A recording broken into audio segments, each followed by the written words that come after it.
आप लोगों की बातों पर पंचतंत्र की कथा याद आती है। आपने सुनी होगी। 4 ठग थे। एक किसान एक बकरी लेकर के जा रहा था। तो चारों ठगों ने कहा कि इस किसान से बकरी कैसे ली जाए। अलग जगह खड़े होकर के हम लोग ये बोले कि भाई ये कुत्ते का बच्चा कहाँ लेके जा रहा है। तो पहले ठग के पास से गुजरता तो बोलता, अरे काका ये सब क्या ले जा रहा है, ये कुत्ते के बच्चे को अपने कंधे में लेके क्या जा रहा है। किसान बोलता, अरे धूर्त कहीं के, ये कुत्ते का बच्चा नहीं बकरी का बच्चा है। अगले चौराहे पे जाता दूसरा ठग, अरे काका ये तो कुत्ते का बच्चा आप कहाँ लेके जा रहे हैं। तो बोलता है, उसको भी डांटता, अरे पागल हो गए क्या, अरे कुत्ते का बच्चा नहीं बकरी का बच्चा है। चौथे ठग ने भी कहा तो किसान को विश्वास हो गया। उसको लगा कि भोला भाला किसान, अन्नदाता किसान, मेहनती किसान, उसको विश्वास हो गया यार एक व्यक्ति झूठ बोलेगा, लगता है कि मेरी दृष्टि दोष ही मुझे हो गया है, लगता है ये कुत्ते का बच्चा है। उसने फेंक दिया उसको। चारों ठगों का काम पूरा हो गया। शिवपाल जी भाग गए यहां से, लेकिन मैं कह सकता हूं खटाखट नहीं 27 में सपा चट के लिए तैयारी रखी। जिस लोकतंत्र का गला घोंटने का काम कांग्रेस ने किया था, आज उसी के साथ आप मिलकर के क्या काम कर रहे हैं और क्या करते रहे आप लोग। तो हमारे बजट पर, हमारी सप्लीमेंट्री डिमांड पर आपने उंगली उठाई। मैं पूछना चाहता हूं, मुझे आप लोगों की बातों पर पंचतंत्र की कथा याद आती है। आपने सुनी होगी। 4 ठग थे। एक किसान एक बकरी लेकर के जा रहा था। तो चारों ठगों ने कहा कि इस किसान से बकरी कैसे ली जाए। तो हो सकता है कि उनको थोड़ा लोक लाज रही हो, तो उन्होंने कहा चलो छीन तो नहीं साफ कर पाएंगे, तो एक काम करते हैं, चारों अलग अलग जगह खड़े हो जाते हैं और अलग जगह खड़े होकर के हम लोग ये बोले कि भाई ये कुत्ते का बच्चा कहाँ लेके जा रहा है। तो एक वो किसान बेचारा अपनी बकरी के बच्चे को कंधे में रख करके लेके जा रहा है। तो पहले ठग के पास से गुजरता तो बोलता, अरे काका ये सब क्या ले जा रहा है, ये कुत्ते के बच्चे को अपने कंधे में लेके क्या जा रहा है। किसान बोलता, अरे धूर्त कहीं के, ये कुत्ते का बच्चा नहीं बकरी का बच्चा है। वो हंसते हुए चुप हो जाता है।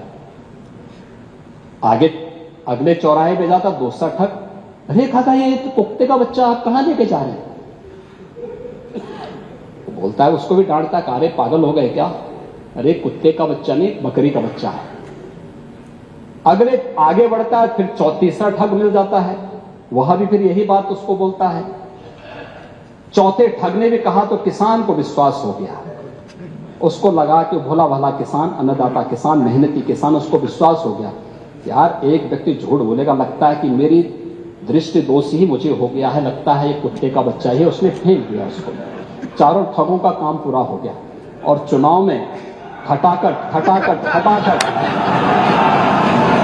1 लाख का बॉन्ड, 1 लाख का बॉन्ड कहां गया,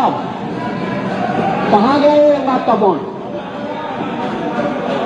1 लाख का बॉन्ड। और मैं इसीलिए कह रहा हूं शिवपाल जी भाग गए यहां से, लेकिन मैं कह सकता हूं खटाखट नहीं 27 में सपा चट के लिए तैयारी रखी। 27 में सपा चट। 1 लाख बॉन्ड के लिए हम लोग भी मांगेंगे हिसाब। 1 लाख का बॉन्ड कहां गया। और मैं तो आप सबसे कहूंगा, एक बार जाइए जनता जनार्दन के सामने, पूछिए उनको कि भाई 1 लाख का हिसाब मांगे इन लोगों से, पैसा गया कहां, कौन खा गया, खाने वाले लोग कौन है 1 लाख का। दूसरा संविधान का गला घोंटने वाले लोग कौन थे। और कहते हैं कि मोदी जी तीसरी बार आएंगे तो संविधान समाप्त कर देंगे। मोदी जी तो 10 वर्षों से हैं। बाबा साहब भीमराव अंबेडकर जी का जितना सम्मान मोदी जी ने किया, पंच तीर्थों का निर्माण किया, बाबा साहब भीमराव अंबेडकर के जन्म स्थल मऊ मध्य प्रदेश में भव्य स्मारक का निर्माण किया। बाबा साहब भीमराव अंबेडकर से जुड़े हुए, जहां उन्होंने अपने उच्च शिक्षा अर्जित की थी, इंग्लैंड की उस मकान को खरीद करके अनुसूचित जाति के बच्चों के लिए हायर एजुकेशन के लिए स्कॉलरशिप की व्यवस्था की और उसके लिए इंडिया हाउस के रूप में उसे स्थापित करके इसको बाबा साहब भीमराव अंबेडकर का एक स्मारक इंग्लैंड में भी बनवाया और स्कॉलरशिप की व्यवस्था की। ये मोदी जी के कारण हुआ। बाबा साहब भीमराव अंबेडकर ने अपना सार्वजनिक जीवन दिल्ली के अंदर जिस मकान में रह के किया था, उससे बाबा साहब भीमराव अंबेडकर का स्मारक बनाने का काम मोदी जी ने किया।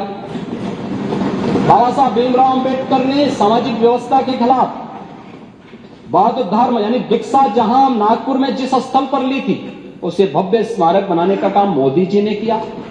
बाबा साहब भीमराव अंबेडकर की चैत्य भूमि मुंबई को भव्य स्मारक के रूप में स्थापित करने का काम मोदी जी ने और भारतीय जनता पार्टी की महाराष्ट्र की सरकार ने किया। मोदी जी को आप यहां पे मोदी जी के बारे में गलत सूचनाएं देते रहे और बाबा साहब भीमराव अंबेडकर को हराने वाली कांग्रेस आज जनता को गुमराह करने में सफल हो गई है। वही पंचतंत्र की कथा मुझे याद आ गई।